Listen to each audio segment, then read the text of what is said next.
നമസ്കാരം, മലയാളി വാർത്തയിലേക്ക് സ്വാഗതം. നിയമസഭാ സമ്മേളനത്തിൽ ഒരു ദിവസം എത്തിയതോടുകൂടി വിവാദങ്ങൾക്ക് നടുവിൽ നിൽക്കുന്ന രാഹുൽ മാങ്കൂട്ടത്തലിന് അത് വലിയ ആത്മവിശ്വാസമാണ് നൽകിയത്. പ്രതിപക്ഷ നേതാവ് മാത്രം ഒരു വശത്തോ ആയതോടുകൂടി പാർട്ടിക്കുള്ളിലെ തന്റെ പിന്തുണയുടെ ആഴം അളക്കാനും രാഹുലിന് സാധിച്ചു. ഇതിന് പിന്നാലെ ഇപ്പോൾ പാർട്ടി പ്രവർത്തകർക്കും പാലക്കാട് മണ്ഡലത്തിലും സജീവമാകാൻ ഒരുങ്ങുകയാണ് രാഹുൽ. തനിക്കെതിരെ ആക്ഷേപം ഉന്നയിച്ചവർ കേസിന് പോകാൻ തയ്യാറല്ലെന്ന് പറഞ്ഞതാണ് രാഹുലിന് ആത്മവിശ്വാസം നൽകുന്നത്. ഇതോടെ സോഷ്യൽ മീഡിയയിൽ അടക്കം രാഹുൽ സജീവമായി കഴിഞ്ഞു. പാലക്കാട് മണ്ഡലത്തിലേക്കുള്ള റീ എൻട്രിക്കുള്ള മുന്നൊരുക്കങ്ങളും അണിയറയിൽ നടക്കുന്നുണ്ട്. ജില്ലാ റവന്യൂ അസംബ്ലിയിൽ പാലക്കാട് നിയോജക മണ്ഡലത്തിലെ അടിയന്തര പ്രാധാന്യമുള്ള ആവശ്യങ്ങൾ ഉൾപ്പെടുത്തി റവന്യൂ മന്ത്രിക്ക് രാഹുൽ മാങ്കൂട്ടത്തിൽ MLA കത്തു നൽകിക്കൊണ്ട് രാഹുൽ രംഗത്ത് വന്നത് വരും ദിവസങ്ങളിൽ കൂടുതൽ സജീവമാകും എന്നതിന്റെ തെളിവാണ്.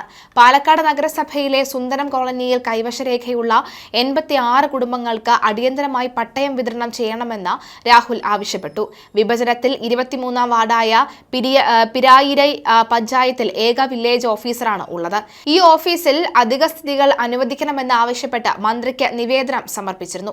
ഇക്കാര്യത്തിൽ ഇതുവരെ തീരുമാനമാകാത്തതും മന്ത്രിയുടെ ശ്രദ്ധയിൽപ്പെടുത്തി. പാലക്കാട് നഗരത്തിലെ പാലക്കാട് 3 അതായത് കൊപ്പം വില്ലേജ് ഓഫീസിലെ സ്ഥല പരിമിതിക്ക് പരിഹാരമായി സർക്കാരിന്റെ സ്മാർട്ട് വില്ലേജ് പദ്ധതിയിൽ പാലക്കാട് 3 യാക്കര വില്ലേജ് ഓഫീസുകളെ കൂടി പരിഗണിക്കുക. വീട് നിർമ്മാണത്തിനായി ഭൂമി തരം മാറ്റം നൽകിയാൽ വർഷത്തോളം കാത്തിരിക്കുന്ന അവസ്ഥയ്ക്ക് പരിഹാരം കാണുക. പാലക്കാട് നഗരത്തിൽ റവന്യൂ ടവർ സ്ഥാപിക്കുക തുടങ്ങിയ ആവശ്യങ്ങളും ഉന്നയിച്ചിട്ടുണ്ട്. MLAയുടെ ഔദ്യോഗിക വാട്സ്ആപ്പ് ഗ്രൂപ്പും ആക്റ്റീവായിട്ടുണ്ട്. മാത്രമല്ല, ഇന്നലെ മുഖ്യമന്ത്രി പിണറായി വിജയനെ രൂക്ഷ ഭാഷയിൽ വിമർശിച്ച ഫേസ്ബുക്ക് കുറിപ്പും ഇട്ടിട്ടുണ്ട്. നേരത്തെ ഗുരുതരമായ ലൈംഗിക ആരോപണങ്ങൾ വന്ന പശ്ചാത്തലത്തിൽ സോഷ്യൽ മീഡിയയിൽ പഴയതുപോലെ ഇടപെട്ടിരുന്നില്ല രാഹുൽ മാങ്കൂട്ടത്തിൽ. കുന്നംകുളം കസ്റ്റഡി മർദ്ദനത്തിനിരയായ സുജിത്ത 11 കേസുകളിലെ പ്രതിയാണ് എന്ന മുഖ്യമന്ത്രിയുടെ പ്രതികരണത്തിലാണ് ഫേസ്ബുക്ക് പോസ്റ്റുമായി പാലക്കാട് MLA രാഹുൽ മാങ്കൂട്ടത്തിൽ രംഗത്തെത്തിയത്.